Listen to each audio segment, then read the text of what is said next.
Episode 83, our photo and video workflows.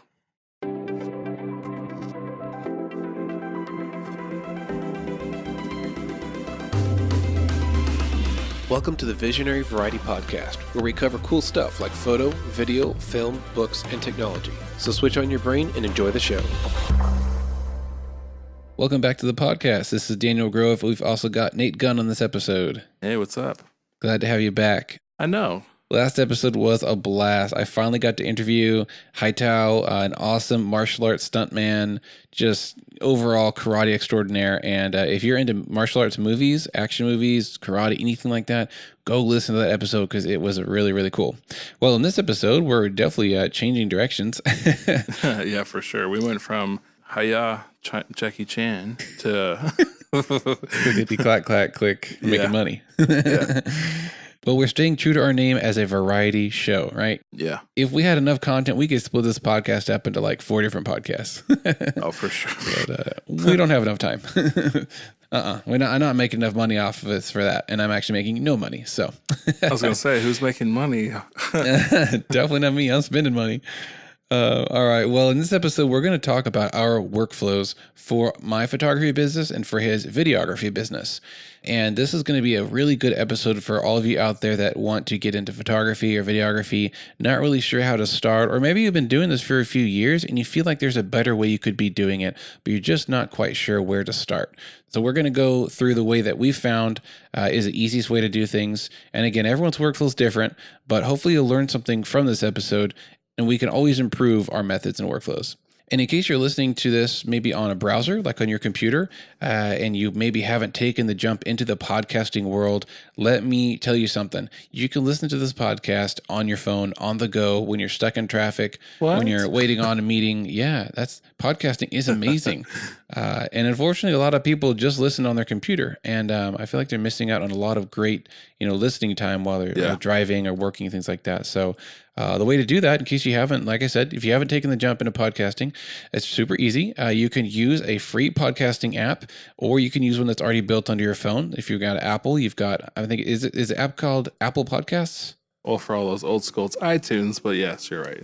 Yeah, it might be changing. So it's either iTunes or Apple Podcasts. If you're on an Android, you can use Google Podcasts.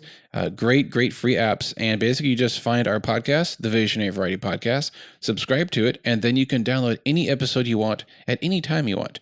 They don't expire. They don't go away. You don't, miss an episode or whatever. It's all there for your convenience. So what I do before I walk out the door for work is I scroll through my new releases, and I follow like 20 or 30 podcasts. I follow too many podcasts, but it's cool because I can scan through the new releases and be like, I like this episode, download. I like this one, download, and I like these 3. And I just hit download, and then I leave my house once they're finished, and I can listen whenever I want, and it's awesome.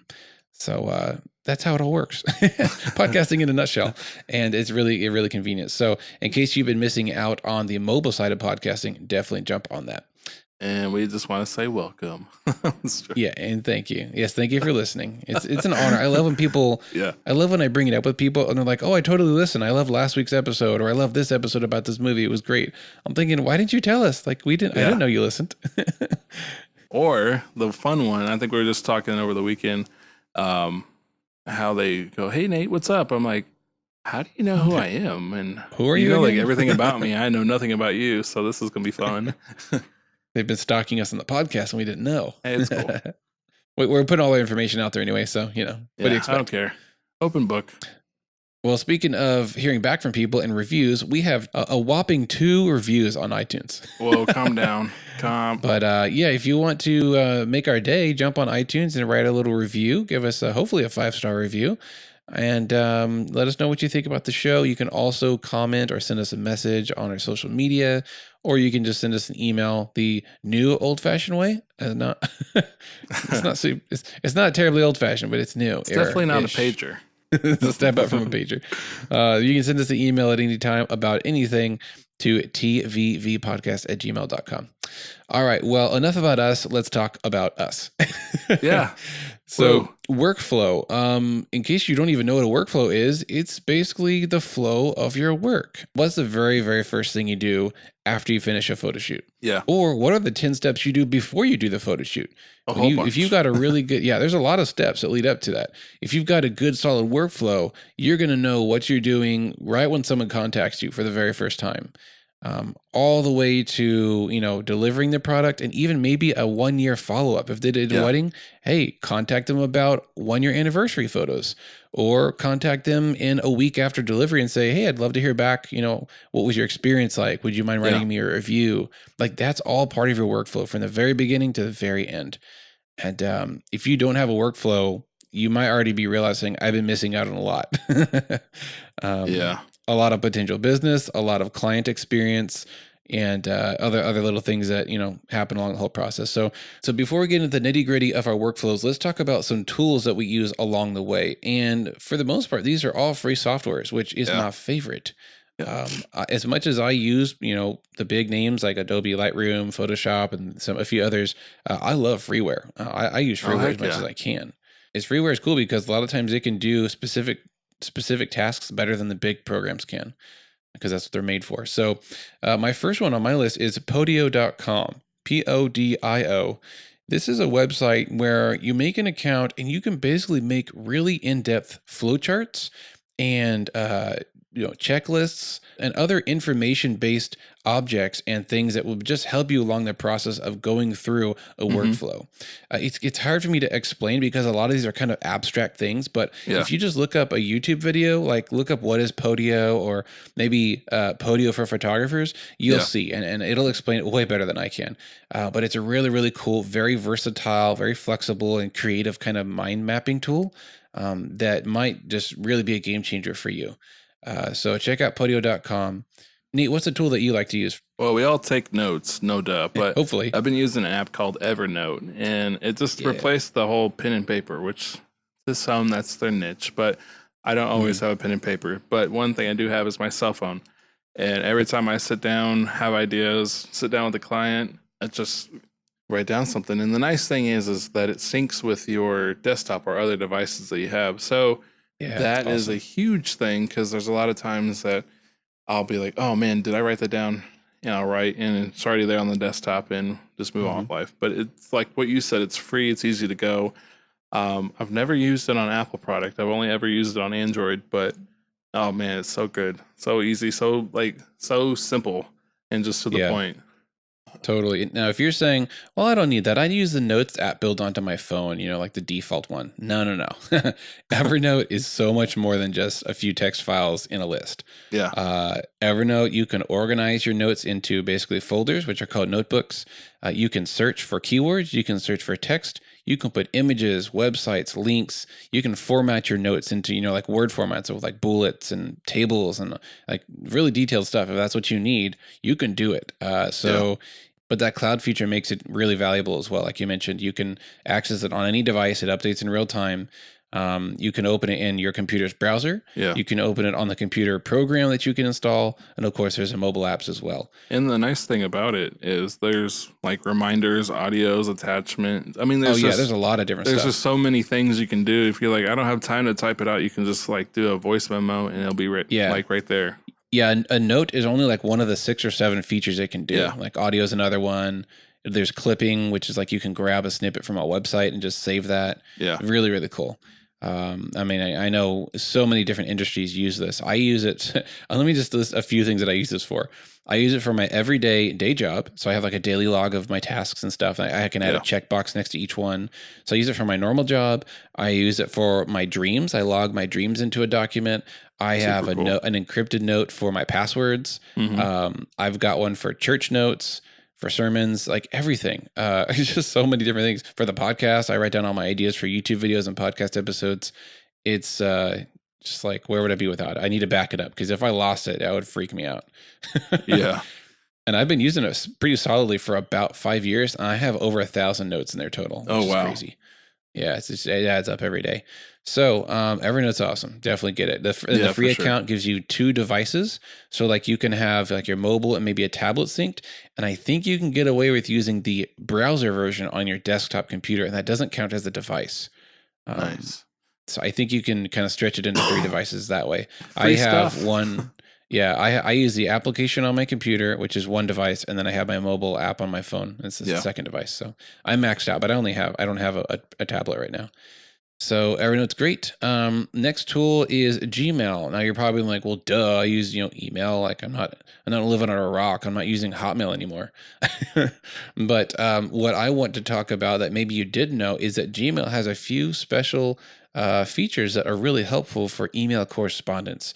The first one is scheduling your emails send time. So Yeah. let's say you wake up at 3 a.m. You get a client wrote you at 9 p.m. the previous day. Do not respond to that email at 3 a.m. Don't do it. Yeah, no.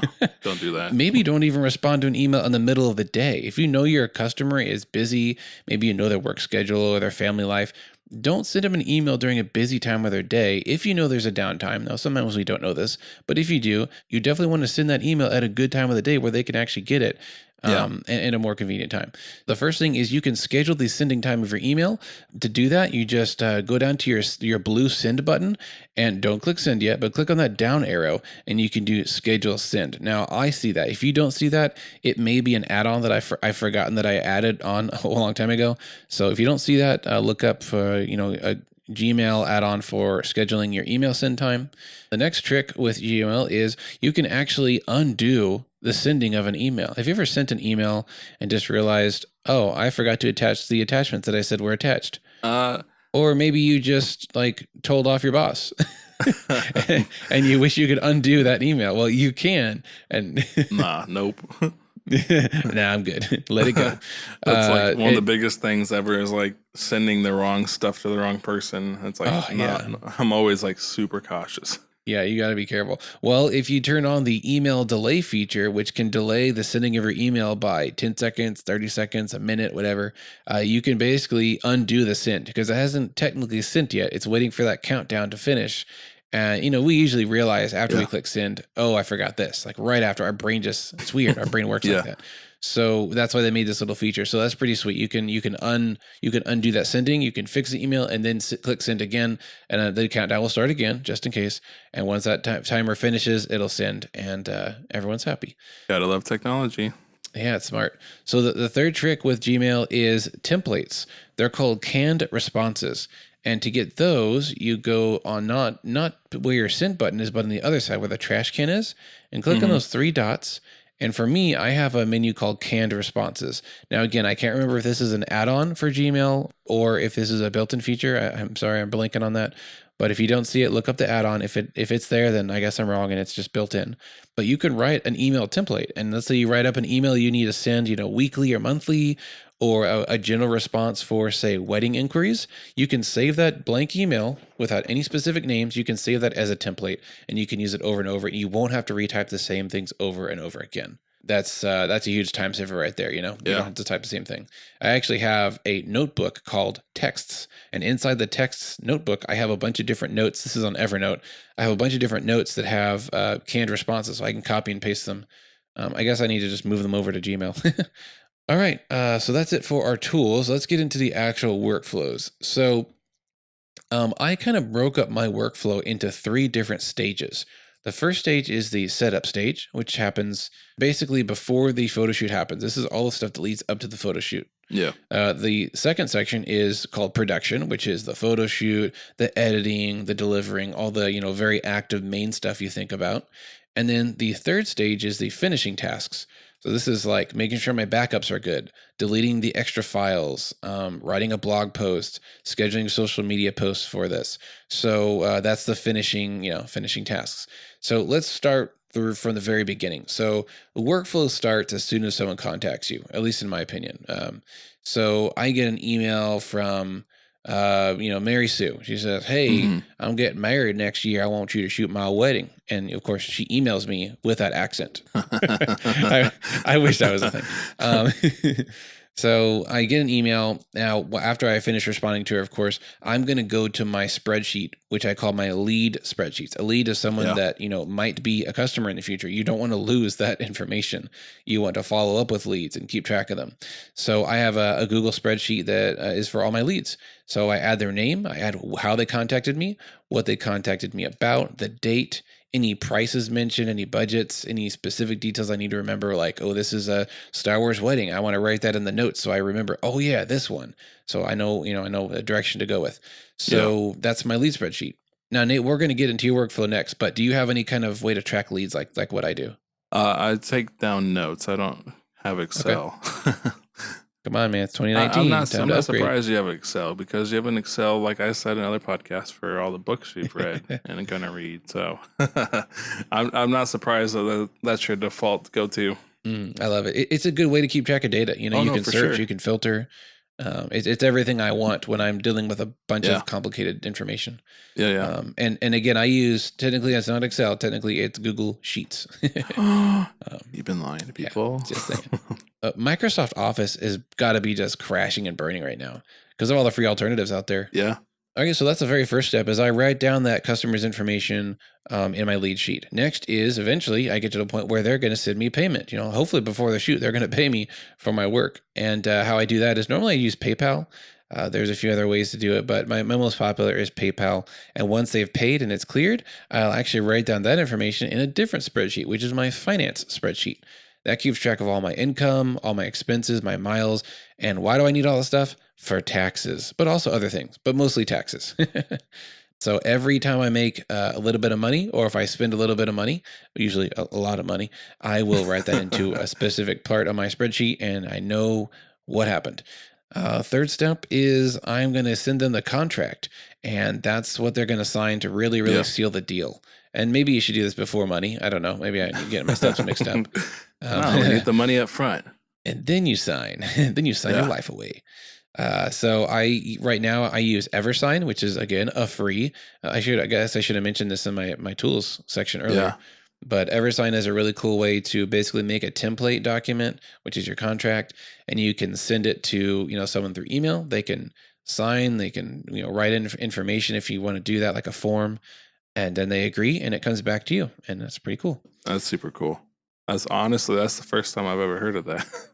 Yeah, it's. I mean, there's a lot of Yeah, websites out there that do this. Even Adobe's got one called Adobe Sign. I don't yeah. really like it. I've tried it, No, but there's also DocuSign. There's like literally 20 main ones that could do the same thing. But yeah.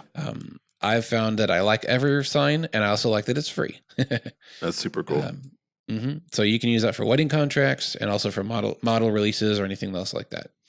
My next step in the setup stage, remember this is the first of 3 stages, is I begin planning their photo shoot. I begin picking a location, sending them photos like, hey, do you like the look of this place? Or I did a photo shoot last year at that same spot. Check it out. Do you like it? Do you not? Yeah. I begin planning the details.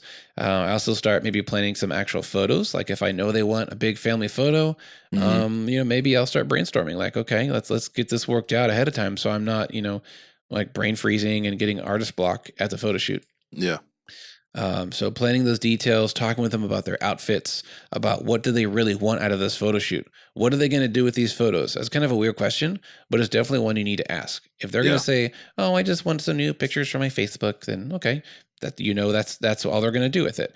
If they say, "Well, I want to decorate my wall. I've got a new house. I want to put some canvases on the wall." Cha-ching! Now you can sell them canvases. So those questions are definitely part of this early stage of the workflow is getting an idea what my client expects of me, what is their previous experience with photographers, good or bad, all that stuff. Yeah. And to kind of echo what you just said, if you're not shooting an individual client, when you do the weddings or events, do you normally show them of photos like you've done at that same location? If like a bride goes, hey, I'm going to be at XYZ location for my wedding, you're like, hey, I've shot there. Here you go. That's a good way to build some trust. Yeah. Help them, believe and feel that you are the expert, that they're hiring the right person. And I mean, as a bride, that must be a good feeling. Like, oh, this guy's been to my venue 10 times. That's awesome. Like I have got nothing to worry about, So the last step of this setup stage is I meet with the client and I do what I call a design consultation. Now, this more applies to a photo shoot where the client is hiring me to create art for their home, prints, canvases, albums. If that's the route that we're going, then I'm going to go to their house. I'm going to take measurements. I'm going to show them my example products. I'm going to explain pricing and quality and, why this print size costs $400, and they're gonna, understand, like, okay, like I'm paying for quality. I'm paying for a guy who knows what he's talking about. He's gonna take care of the whole process. I got nothing to worry about. That's why this thing costs this much. So the design consultation happens, before the photo shoot, Yeah. and it's also a good way to meet your client if you haven't already. You can do the contract signing in person if you want. They can pay you if you want right there. And that's a good step right there, because all the, customer contact, taking payment, contracts, and planning, the final step of see them face to face is if any red flags start showing up or some of the true colors start coming through, you can go, hey, I really am excited about working with these people, or I'm scratching my head a little bit. I need to reconsider just moving forward with these people if this is something I'm going to do, because, at the same time that the client is interviewing you, you're also interviewing the client. Oh, yes. You can turn down a customer. Did you know that? If someone comes to you, they might not be the kind of customer you want to work with. Yeah. It might not even be a personal thing. It might be a strictly professional thing. Maybe they're just looking for Facebook photos, but your business is built around selling high quality prints. They're not your kind of customer. I'm sorry. So you can actually turn people down if they're not a good fit for you. And they can turn you down too if you're not a good fit for them. Yeah. But meeting them in person is huge. And honestly, a lot of these steps, everything but that very first contact, all these previous 4 steps could be put into this one step of meeting them in person. You can sign the contract, you can take payment, you can introduce, you can talk about your photo shoot and plan the details. It might take 2 hours or 3 if they're cool with that. But you could do this all in one moment. Yeah. And meeting them in person is huge, huge value for both of you. Yeah, it's a nice way to filter out your clientele. Yes. Yeah. I've met with people and I've just kind of realized we're not jiving. They don't understand my pricing. They don't understand my value. They don't respect my experience. And I may not have picked up on that if it was just through emails and texts. Yeah. There's huge value in in-person meeting. Okay. So my second stage, this is my middle stage. I kind of just call this the production stage. So it starts with the photo shoot. This is the step that normal clients think that this is all the photographer does. They just do the photo shoot and they're done. Wrong. If you were to show them the whole workflow, they'd realize, oh, you're putting in a lot of work. But so first I do the photo shoot. Next step is I go home and I am importing the pictures. So here's where a lot of workflow comes into play. And I follow this stage pretty much every single time with very, very few exceptions. First is I import using Lightroom. Once it's imported as a DNG raw file, I cull in Lightroom and I use stars. I use 3 stars, 4 stars, 5 stars. Yeah. For portraits. If it's a wedding, I'll just reject flag the bag photos and keep the rest. But if it's portraits, I actually use a star rating system to pick out the winners. And that's what my client gets. They're not getting unedited photos. They're not getting okay photos. They're getting the 5-star photos only. And it might only be 10 photos, but those are way better than the other 300 you just took. But that's a subject for another episode. So culling happens in Lightroom, and then I edit them in Lightroom. And then when I'm finished with the Lightroom edits, I'll export as JPEG, full quality, full size. And then I move on to the Photoshop stage where I am doing any retouching. Maybe I'm removing trash out of the scene. I'm, fixing colors that I couldn't quite get right in Lightroom. I'll do the real fine-tuning color adjustments in Photoshop. And of course, if it's a special effects or a composite, that's where I do all that stuff in Photoshop. So once the Photoshop stage is done, I save those on top of the original JPEGs, save changes to. And if I need to save like a really complex photo, I'll save it as a Photoshop file as well, in case I want to go back and tweak it or fix it. In case I forgot something or the client wants another change, I have it. I have it in a Photoshop file format, which allows me to tweak it completely. Next step is I use IRFAN View. That's IRFAN View. Again, this is another tool I forgot to list earlier. And surprise, it's freeware. So IRFAN View is a really cool program for images, and I use it. It can do literally like hundreds of different things, but I use it for resizing and sometimes for adding my logo. But mostly for batch resizing. So I can load my entire wedding worth of 2,000 photos into IRFAN View, and I can tell it, okay, resize. I want the long edge to be 2048 pixels, which is the social media size. Click go, and boom, it does it all automatically, one after the other. And maybe in a few minutes, it's done. Because I do not ever deliver a full size, full resolution photo to my clients. Why? Because I don't know what they're going to do with that file. They might go print it, God forbid. And where are they going to print it? It's definitely not a professional place. Kinko's. Okay. That's better than Walmart, probably. I don't even know. Probably. But I make this very clear in the very early stages where I'm meeting with them in the contract. It says I handle all printing because I want to do it right for your sake and for my image's sake. I don't want it to look orange or green or Yeah. funky or Walmart filter. That's a new thing. Walmart filter. I'm going to coin Ooh. that. I'm going to coin that phrase. If Walmart's listening, Daniel said that, not me. So, yeah, I don't want a Walmart filter on my prints. So that's why I take care of that whole process. But I make sure to tell them very clearly the images you receive are for social media posting only. Yeah. You know, Facebook, Instagram, email, put them on your phone, whatever you want. Just if you want to print, I'll take care of it and make sure you get a top quality print that you're going to be proud of, you know, for years to come. Yeah, yeah. So I resize all my images to social media size, and that's what I'm sending to my client. Next, and perhaps even earlier in the process, I'll make sure to back up these photos. I back up the RAWs, I back up the JPEGs, I back up the Photoshop files, anything that's in that photo shoot folder, say for the wedding or the portrait session, I back up the whole folder onto 2 different hard drives. One of them is actually 3 hard drives in one. So whoa. I guess it's technically on 4 different hard drives. Yeah, backup is super important. You want to do that, you know, at least 2 different times in your workflow. And my last stage of the production is the delivery. So I have 3 different types of delivery. The first type is if it's a cosplay photo shoot where they paid for just digitals, I email them because there's only like 5 to 10 photos. They're social media size, so they can easily fit in one email, and I send them through email.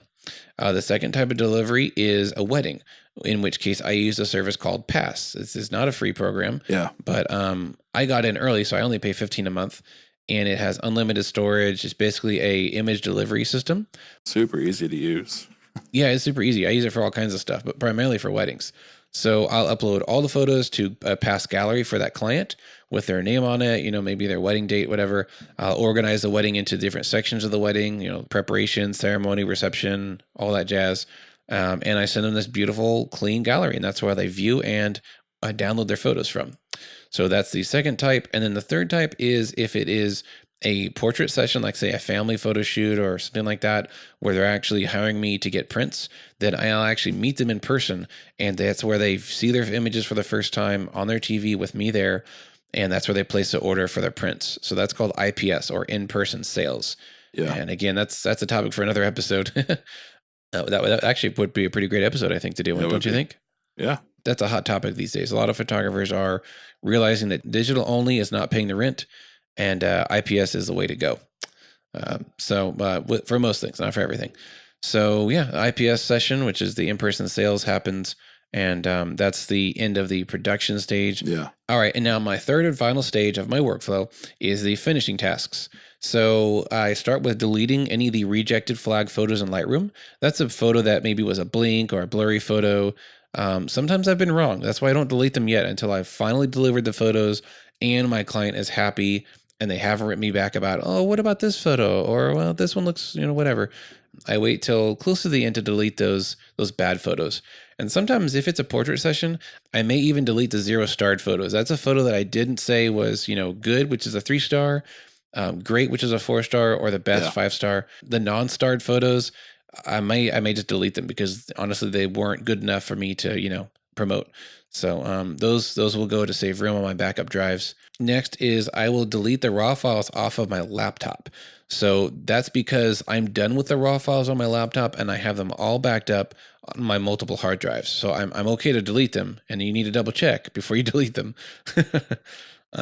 Make sure they're there before you delete. Yeah, before you delete the originals on your hard drive and your laptop. So I'll get those out of there, but I'll leave the JPEGs so I can still do posting and stuff like that, promoting with them. And JPEGs don't take up a lot of space. Next is I will write my customer maybe a week afterwards, or, you know, upon delivery, and I'll say, hey, I would love to hear back from you about your experience. You know, what did you think about my customer service? What did you think about the images? What did you feel like during the photo shoot? All of that information I want to know so that I can, you know, better myself, but also so that other customers can see your review and they can, you know, learn something about me. And sometimes I'll tell brides, I'll say, pretend that you read this review when you were a bride shopping around for photographers. What would you have wanted to know about me before you hired me? That really helps them. Write a good review that actually is helpful, not just like, oh, the pictures are great, he was really fun. Like, that's not really super helpful. That's kind of generic and basic. You know, we want more like detail. Like he took care of the posing. I was insecure and he helped me feel better. He showed me pictures on the back of the camera and he knew about locations. Like the good stuff that clients want to know. So I asked for reviews and I'll even send them links. I'll send them a link to Google reviews, my Facebook page reviews, my website. And you can also tell them, hey, just copy and paste this, like Wedding Wire, theknot.com, write one review, copy and paste it to the others. You don't need to, rewrite it multiple times. Yeah. As reviews are important. Unless you had a client that wasn't very happy with your service. maybe don't ask them for a review. Yeah. You could ask them, what could you have done better? That's helpful. Next is I will schedule posts for social media. So I use a website called later.com, which allows me to schedule Instagram and Facebook posts, even Pinterest. If you do that, you can schedule all your posts out a month in advance. And that's really awesome. So I'll do that. I'll kind of spread out a few different photos from the shoot or from the wedding throughout the next few weeks and, set them at good times and all that stuff. And then last is I will write a blog on my website.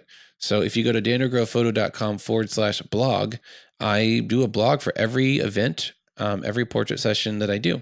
And it doesn't contain all the photos, maybe, most of them, or maybe like 50 of the best ones if it's a wedding, and I try to write a little personal detail about the event or the photo shoot on the top. Yeah. And that's just to keep my website, active and live in case someone goes there, they can see last week's photo shoot. So that's pretty much my workflow. Nate, I'm looking forward to hearing how you do things. Yeah, so pretty much ditto on everything you just said. I'm just joking. So there's a lot of shadowing that's going to happen here because you're taking photo, I'm doing video. A lot of it is approached the same way of contacting the customer after they've reached out to you or following up with leads from recommendations from other people. Then as the steps go forward, like I said, I'll use Evernote. And then we just kind of play back and forth. I try to get them on the phone, but I know that it's convenient to email or text. So I just kind of let it be. I'll throw it out there. But I'm not too pushy because, of course, like I said, we're interviewing each other at the time. So I don't want to come too aggressive. I've been with a lot of friends that have been in this kind of industry where they're real aggressive. And I'm just like, dude, calm down. You can scare potential clients away if you're too pushy. Yeah. I like to ask, I'll word it like this. I'll say, I like to talk with customers on the phone to get to know them. When is a good time to do that? So I'll put the ball in their court. Like, when is a good time in your schedule that we can talk, for 20 minutes? It's an idea. Yeah, and normally I'll lay that out there. I'm like, hey, if we can get on the phone and talk, this probably would be a lot easier. It's more effective communication, And there has been a lot of times I've not had the privilege of meeting them face to face, and it's just because of scheduling. They live out of state and they're coming in town like night before their wedding. So there has been times like, hey, can we Skype? No, you can't Skype. Okay, at least can we do a phone call? But you got to remember, like what Daniel said, you got to put the ball back in their court because, like you said, you're interviewing each other and you don't want to come across aggressive, but you're also providing a service. So from there, normally I'll tell them, it's like, okay, well, I hear what you're saying. Let me send you a form. And with that form, it has some basic information. And I'll pick on weddings for just a second. Like, who are these people? Who are you hiring? Do you have DJs? Stuff like this. Who are these people I can contact if you're not available? Who's my point of contact? That's good. That way they can say what they need to say on a piece of paper and what they can say with voice or email, whatever. And then with that information, we go to the next step of drawing up the contract. With their information and what they've provided me and what I've responded with, drawing up the contract is literally as simple as it comes. You're just taking that information, putting it in, putting prices, and then they send it to them. They sign, send back, whatever. Like what Daniel was saying, I didn't know about how simple his was. That was amazing. I'm going to have to piggyback off of that one. And then, of course, after that, we talk about taking payment. And with that, as I've been writing notes on my end, the finance stuff, which I should probably move over to the digital side more and more. Yes, come to the digital side. Come to 2019, we have cookies. A lot of where I send the payments is through Square, and that's just a preferred choice. That's cool. not. I need to get that. Yeah, it's not because somebody told me I should. But the nice thing is that it keeps a good file record for taxes. That's super nice. And you can take debit cards on location. Now that we're in the era of chips on your card, you can do a chip reader or you can do swipe. And it's as easy as having the app. And let's say you didn't have the chip reader or the swipe, you can just type in their number, Cool. have them sign, and it'll send them a copy of to their email and to you. Nice. And of course, you can set it up to either have a direct deposit, like right now. Of course, I think you take a little bit more of a percentage out for Square, but it's to each his own. So after we got to that stage, I've let them know that I'm able to take phone calls and I'm easy to contact. And any more information that they can send me to help me learn about their event and needs is very huge in the processing of the beginning form of their event, because something about these steps that we're taking, day of event, somehow those just kind of go out the door. So having something structured that we've talked about on control time is huge. Like, are you talking about asking for vendors and timelines? Is that vendors, timelines, communication, like what everything they did in the pre-information? They go, hey, we're changing the time. Hey, we're doing this, X, Y, Z. So it's always good of having a good form of communication with them, even if it's just digitally through like chat. Pretty much shadowing off of what Daniel's saying, but just kind of taking a different avenue, because I do a lot of the video side. And I've always told photographer friends that, like, you have seconds to take it, I have moments. But in that moment, I need to know what's happening. Because if that moment happens and I didn't get it, but the photographer got all those seconds and I messed up on my moments, that's not going to be good. That's not going to be pretty. Nope. Not shaming anybody, but as a videographer, I feel like we already take some of the heat already. And so we're kind of walking on eggshells. Just keep in mind, the simpler you can make your process, the more efficient you'll be in the long term. Yeah. On the production side, the event happens. And so we wave goodbye, it's over. I've got back to my desktop. I've exported it into my hard drive, make sure it's all good, make sure it plays back, keep it on my SD cards, individually file each camera, audio, and stuff like that, and how many cameras I got going on.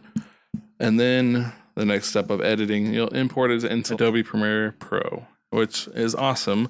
But like Daniel said, I love free stuff as well. So I don't really like paying month to month, but it does the job. And so that way I have had myself and another editor. We basically go through the whole entire timeline of the entire event, and we just take out all the fluff, I guess is the nice thing to call it. It takes so long with videography. Yeah. I think maybe I'm just not efficient at it yet, but it's taken me so much time to do this. Yeah. I think and lining stuff up and, syncing stuff. And when I say multiple cameras, most of the events I'm running like anywhere from 2 to 4 cameras. Yeah, it's a lot of work. Either by myself or with help. When things are on the timeline, we're starting from the beginning all the way to the end, kind of making our first pass. And then we sync up a lot of stuff, all that fun jazz that goes on. And then a lot of drafts, lots of editing, lots of checking exposure, checking color grading. There's a section sometimes in the workflow is we can get so creative. You're like, oh. But one thing I've always told people is once you get into something, give yourself time to walk away, go do something else and come back, because it will look totally different than what you thought. Yeah. Or something might be a red flag right in front of your face. And you missed it the whole time. Yeah. Yeah. And then you have a couple hours of work to go, oh, well, that was from there and backwards. So I got to go back and redo it. At that point, I've done a lot of communication just with myself, meaning going back over notes, seeing like if there was any special requests. Hopefully that was captured. Like I said, lots going on all at once. And did you get grandpa on the table on the little photo? What grandpa on the photo on the little table are you talking about? That's why we're being specific on the setup stage is super important. And so each step we've moved on. Now we get to a final draft where we actually sit down, play it on multiple different devices, TVs, computers, and even a bigger TV, and making sure the audio sounds good, everything sounds nice. Because if you can have kind of okay video, but when audio takes a hit, everybody's going to realize how bad the actual audio is. It's amazing how audio can throw a really good video off. And so we've done all that. We get the mix. A lot of the time I'll have a second or third opinion, and then we do the export for the final. Been trying really hard to export over to all digital and forget the Blu-rays, but it's not happened yet. What video format do you use when you export? I make sure for sure it's in H.264. The nice thing about Adobe is they already have presets, which is super nice. I kind of cheat and just kind of go with the YouTube settings because it gives pretty high quality out of just the YouTube. I've done some guessing and like the different bit rate and stuff you can do. It's not turned out so great my experiments. So after the final draft and we've exported, now it's time to get everything as in the contract, as we said, the delivery stage of everything. At that time, we're also backing up things into hard drives, like not all the fluff, not all the extra stuff, making sure it's just the final. And yeah, because hard drive space is expensive when it comes to video. With video, with 4 cameras, that is so much space for one event. Yeah. So the backup stage happens. And then, of course, the delivery process. And we do reach out asking, like, hey, letting you know that we're sending this product to the address that you provided for us earlier in the setup stage. Kind of giving them a chance to say, hey, no, wait, because that's product on our end that we're spending money to send. And we don't want to keep sending product to the wrong address, which has happened multiple times before. That's what I'm saying. You got to be in full communication with your client because things like that, it's like, oh, hey, actually we moved. Like, what? How'd you move in just a couple weeks? Like Daniel, in the finishing tasks, I have a hard time deleting stuff because I always know that I possibly could use that for promotional work, promoting myself somewhere. Photos, I get like taking 10 of the same photos and only 1 or 2 looks good, but man, it's really tough when it comes to like you have 10 clips and you're like, I don't know which one. I mean, of course, I do go through and brush through and clean out stuff. You know, it would be a really cool tool, which would be like maybe a plugin or something for a Premiere. Be a tool that looks through all your final timeline, and it can tell where you trimmed, an original clip, like you cut off the beginning and cut off the end, or maybe clips you didn't use at all. So the plugin would get that information. It would delete all the unused clips. And it would trim your original files down because you don't need the whole length. Yeah. Wouldn't that be awesome? Yeah. So if like you had a 10-second clip and you only trimmed out like 4 seconds, it's like, now render that out because I don't want all the other stuff. Yeah. But it would save so much space because it would only keep on your drives what you actually used. Yeah. That would be nice. I know like Google and Adobe and, like Elon Musk, they all listen to this podcast, totally. So there's my idea. Bill Gates, what's up? You can send me millions of dollars when it's developed, and I'll get rich. So. Outside, when we get past the 1990s lens flares, we have something to talk about for Photoshop. Yeah, that's fun. But yeah, I try to make it as simple as possible. I do reach out to them, make sure that they've got their product. Sometimes I hear back from, sometimes I don't, and that's the unfortunate part. Is once the product's sent, that might be the final farewell of our conversation sometimes. And I do reach out to them sometime later, so little reminders like, hey, you should reach out to so-and-so because you did provide them a service. And that's the last thing, is you want to make sure that you stay friendly regardless of the outcome and just be positive. And if they weren't very nice, you may, like what Daniel said, you may not want to reach out to them, but because they might give you a bad review. But yeah, maybe I don't want to do their 1-year anniversary photos. Yeah. And then, of course, one thing I've lacked on, I think, in the last year, which Daniel's really good at, if you guys need someone to follow for motivation on posting on your social media, I know he does posting on scheduled posts. I got that. But still, come on.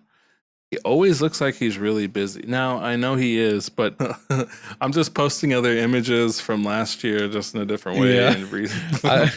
I've posted photos that are like years old. They're still good, but people have forgot about them or, missed them back then.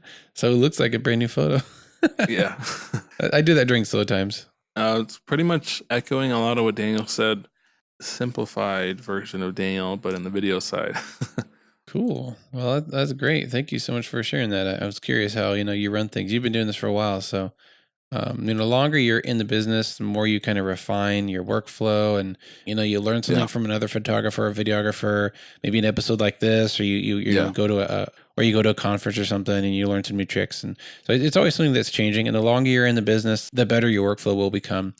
So we would love to hear from you guys out there. You have video, photo, maybe you do something else. Maybe you do audio engineering or artists or something like that. What is your creative process? What is your professional process?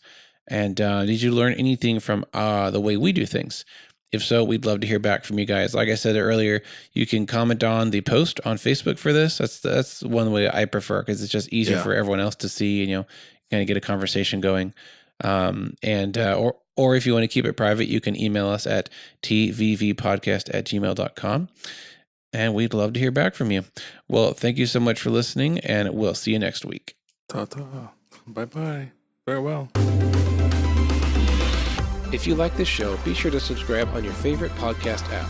You can also find our previous episodes there and listen whenever you want. We love to hear from our listeners, so if you have any comments or suggestions for future episodes, you can reach us at tvvpodcast@gmail.com. Thanks for listening and have a great week. Gosh, Mom, you ruined everything. God, get out of my room. That's why I started stuttering, because I was like, someone calling me?